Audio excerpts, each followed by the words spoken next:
Students, welcome to edu মন্ত্র, তোমাদের সাফল্যের চাবিকাঠির প্রধান অস্ত্র।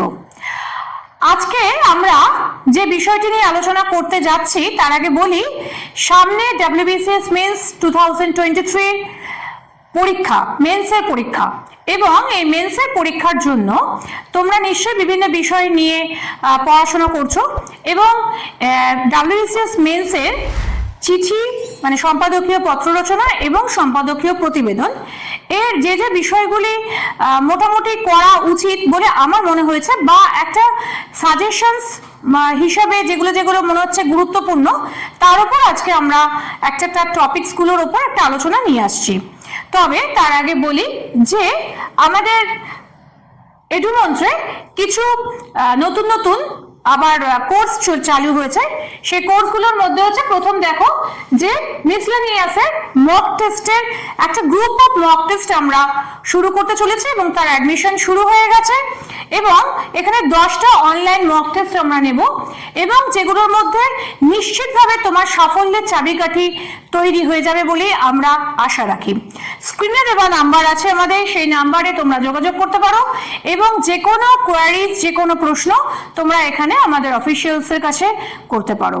এবং অবশ্যই আমি চাইবো যে তোমরা এখানে যোগাযোগ করো এবং তোমরা দেখো যে এখানে কি কি ধরনের সুবিধাগুলো তোমরা পাচ্ছ, যেগুলো সব এই ছোট পরিসরে বলা সম্ভবপর নয়। সেগুলো তোমরা কিন্তু ফোনের মাধ্যমে, যোগাযোগের মাধ্যমে বা আমাদের সেন্টারে এসে জানতে পারো। শুধু তাই নয়, আমাদের তার সঙ্গে আছে WBCS 2024 এর নিউ অনলাইন ব্যাচের অ্যাডমিশন শুরু হয়েছে এবং প্রত্যেক বছর আমাদের প্রচুর ছাত্রছাত্রী, নিচে যেখানে দেখো ছাত্রছাত্রীদের নাম এবং তাদের দেওয়া আছে, তারা কিসে কিসে পেয়েছে বা কি ধরনের কোন কোন চাকরির ক্ষেত্রে সাফল্য পেয়েছে। সেক্ষেত্রেও আমরা কিন্তু নতুন অনলাইন ব্যাচ শুরু করেছি এবং আমাদের অ্যাডমিশন শুরু হয়ে গেছে। যারা যারা তোমরা এখানে আগ্রহী তারা অবশ্যই আমাদের সঙ্গে যোগাযোগ করো, স্ক্রিনে দেওয়া নাম্বারে ফোন করো অথবা আমাদের সেন্টারে এসে দেখা করতে পারো। শুধু তাই নয়, এছাড়া আমাদের বেঙ্গলি অপশনালের ক্লাস শুরু হয়েছে, সেখানেও আমাদের অনলাইন যারা পড়াশোনা করতে চাও তারা অবশ্যই যোগাযোগ করতে পারো এবং তার জন্য আমরা এখানে মান্থলি ফিজের একটা ব্যবস্থাপনা করেছি এবং সেখানে কি কি সার্ভিস আছে আমাদের সেটাও এখানে আমাদের দেওয়া আছে।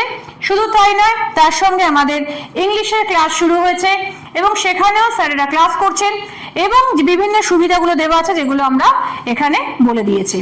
চলো এবার আমরা চলে আসি আজকের আমাদের প্রধান বিষয়, যে বিষয়গুলিতে মোটামুটি আমার মনে হয়েছে একটু আলোকপাত করা দরকার বা ইম্পর্টেন্ট হয়তো, সেই ক্ষেত্রগুলিতে আমি কিছু তোমাদের টপিকস আর জন্য নিয়ে এসেছি যে এই টপিকগুলো তোমরা তৈরি করে যেতে পারো।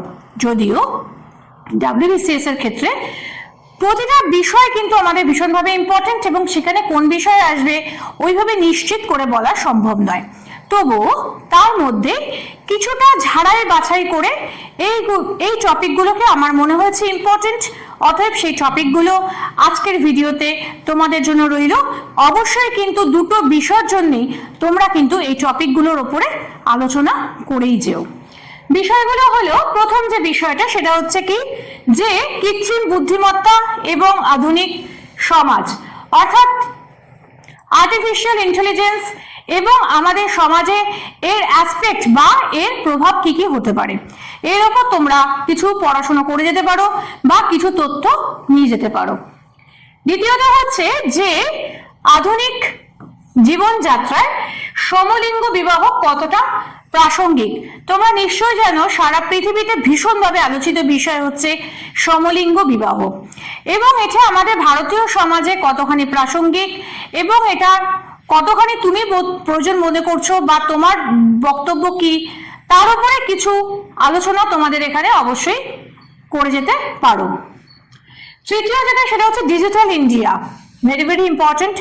এখন সবকিছু ডিজিটালাইজেশন হচ্ছে, আমাদের ইন্ডিয়া ক্রমশ ডিজিটাল ইন্ডিয়ার পথে অগ্রসর হচ্ছে এবং আমরা এখন অনেক কিছু অনলাইন বেস করি, ব্যাংকিং থেকে শুরু করে সমস্ত বিষয় আজকে আমাদের অনলাইনের মারফত হয়। জামা কাপড় কেনা, তারপরে তোমার ব্যাংকিং এর বিভিন্ন কাজপত্র, সমস্ত কিছু আমরা অনলাইনে করে থাকি।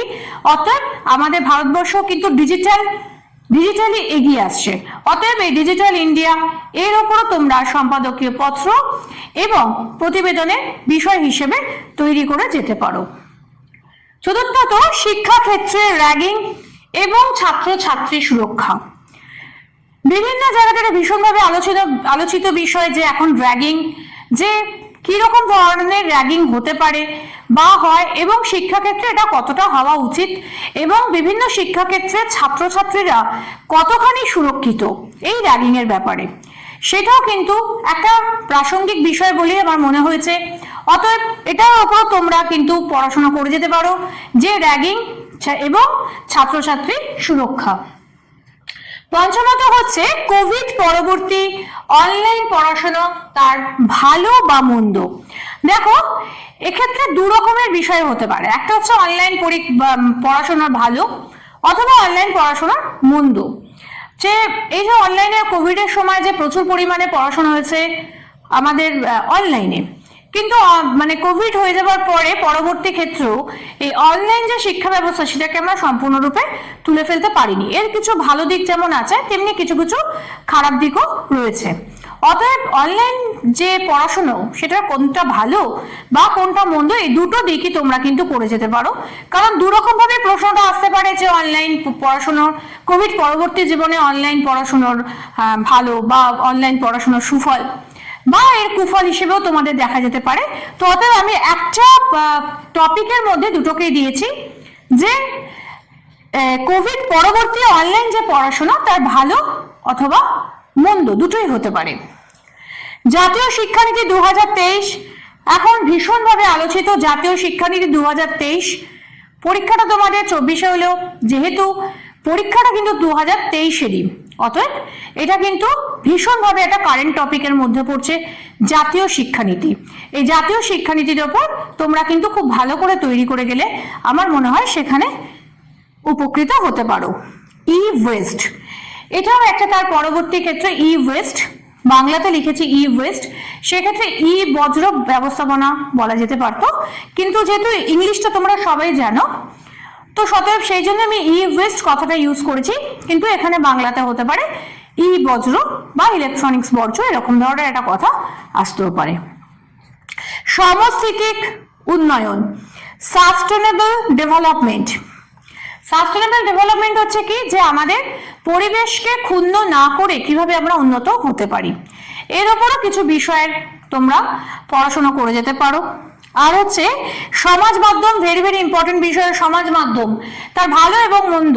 সোশ্যাল মিডিয়া, যার বাংলা হচ্ছে সমাজ মাধ্যম।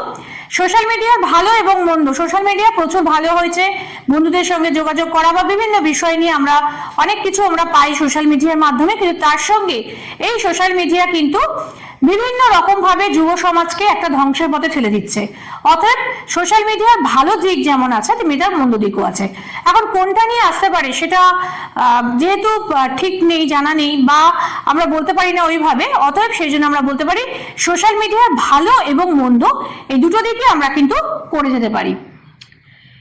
এরপর আছে সাইবার ক্রাইম।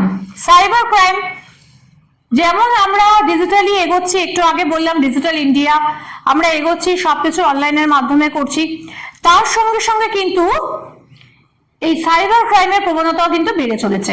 অথবা আমরা একটা জিনিস কিনছি বা একটা কিছু করছি, যাই কিছু করি না কেন সেখানে কিন্তু একটা ক্রাইমের জায়গা চলে আসছে, সাইবার ক্রাইম। অতএব সাইবার ক্রাইমও কিন্তু অত্যন্ত গুরুত্বপূর্ণ একটি বিষয়। শিশু শ্রম, শিশু শ্রম তো একটা সমস্যা বটে, এবং আমাদের দেশে যেহেতু উন্নয়নশীল দেশ, উন্নত দেশ নয়, উন্নয়নশীল দেশ, কাজেই সেক্ষেত্রেই উন্নয়নশীল দেশের ক্ষেত্রে শিশু শ্রম হচ্ছে একটা জ্বলন্ত সমস্যা। অতএব এর ওপরও তোমরা কিছু পড়াশোনা বা কিছু তথ্য নিজেদের সঙ্গে কালেকশন করে নিয়ে যেতে পারো। পরিযায়ী শ্রমিক সমস্যা ও সমাধান। পরিযায়ী শ্রমিক নিয়ে খুব সমস্যা হচ্ছিল কোভিডের সময় বা তার পরবর্তীকালে, কারণ যেহেতু প্রচুর পরিযায়ী শ্রমিকরা বিভিন্ন জায়গা থেকে অন্যান্য জায়গায় গিয়ে কাজকর্মের মধ্যে তারা থাকতেন এবং সেখানে কিছু সমস্যা হতো, সেই তাদের সমস্যাগুলো এবং সমাধান নিয়ে একটা তোমরা পড়া করে যেতে পারো। কিন্তু যাই করো না কেন খেয়াল রাখতে হবে যে যেটাই করবে তোমরা প্রতিবেদন এবং পত্র রচনা দুটো বিষয়ের মতন করেই তৈরি করে যাওয়া ভালো। এই দুটো বিষয়কে নিয়ে কিন্তু আমি আজকে টপিকগুলো রেখেছি। আর হচ্ছে বিকল্প জ্বালানির গুরুত্ব। তোমরা তো জানো এখন এই মুহূর্তে বিকল্প জ্বালানি খুব একটা ইম্পর্টেন্ট জিনিস। বিকল্প জ্বালানি অর্থাৎ সারা পৃথিবীর খনিজ ভান্ডার ক্রমশ শেষের পথে, এবং সেজন্য আমাদের বিকল্প জ্বালানিটা খুবই প্রয়োজন। অতএব সেই বিকল্প জ্বালানি গুরুত্ব কতখানি সেটা কিন্তু আমাদের প্রতিবেদন বা পত্র রচনার বিষয় হতেই পারে। সেফ ড্রাইভ সেভ লাইফ, এটাও একটা গুরুত্বপূর্ণ বিষয়। পথ নিরাপত্তা, যে আমরা কিভাবে রাস্তাঘাটে চলবো, নিরাপত্তার জন্য আমরা কি কি ব্যবহার করব, সেই ধরনের যে বিষয়গুলো সেগুলোর উপরে প্রতিবেদন এবং চিঠির জন্য তোমরা তৈরি করে রাখতে পারো। ভারতের মহাকাশ গবেষণা চন্দ্রযান-3, বেশি দিন হয়নি চন্দ্রযান চাঁদে গেছে এবং সারা বিশ্বে একটা হৈ হৈ পড়ে গেছে এই চন্দ্রযান নিয়ে। অতএব চন্দ্রযানের উপরে ভারতের মহাকাশ গবেষণার উপরে তোমরা কিছু তথ্য সংগ্রহ করে রাখতে পারো। আর দেখো 16 নম্বর যে বিষয়টি ছিল সেটা হচ্ছে বৃদ্ধদের অবসাদ প্রবণতা, আত্মহত্যার সংখ্যা ক্রমবর্ধমান। এর সঙ্গে আর একটা বিষয় তোমরা করতে পারো যেটা আমি লেখা নেই, সেটা হচ্ছে যে ফেসবুক বা সমাজ মাধ্যমে যেটা লাইভ আত্মহত্যা একটা বিষয়, এখন প্রচুর এরকম ধরনের ঘটনা ঘটছে যেটা লাইভ আত্মহত্যার একটা প্রবণতা বেড়ে যাচ্ছে, এবং তার সঙ্গে বৃদ্ধদের একাকিত্ব এবং তাদের একটা অবসাদ প্রবণতা আসছে, যার রেজাল্টে হচ্ছে কি প্রচুর বৃদ্ধ এবং বৃদ্ধা একাকিত্বের যন্ত্রণা সহ্য করতে না পেরে তারা আত্মহত্যা করছেন।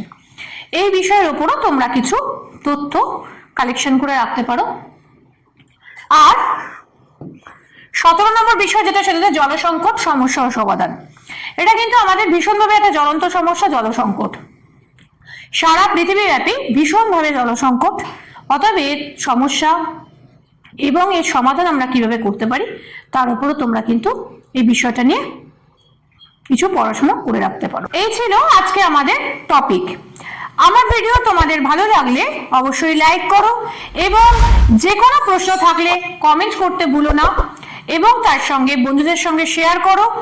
এবং সব শেষে যেটা বলার সেটা হচ্ছে অবশ্যই আমাদের চ্যানেল এডু মন্ত্র একে সাবস্ক্রাইব করো এবং পাশের বেল আইকনটা টিপে রাখো, যাতে যে কোনো নতুন ভিডিও এলে প্রথম তুমি জানতে পারো।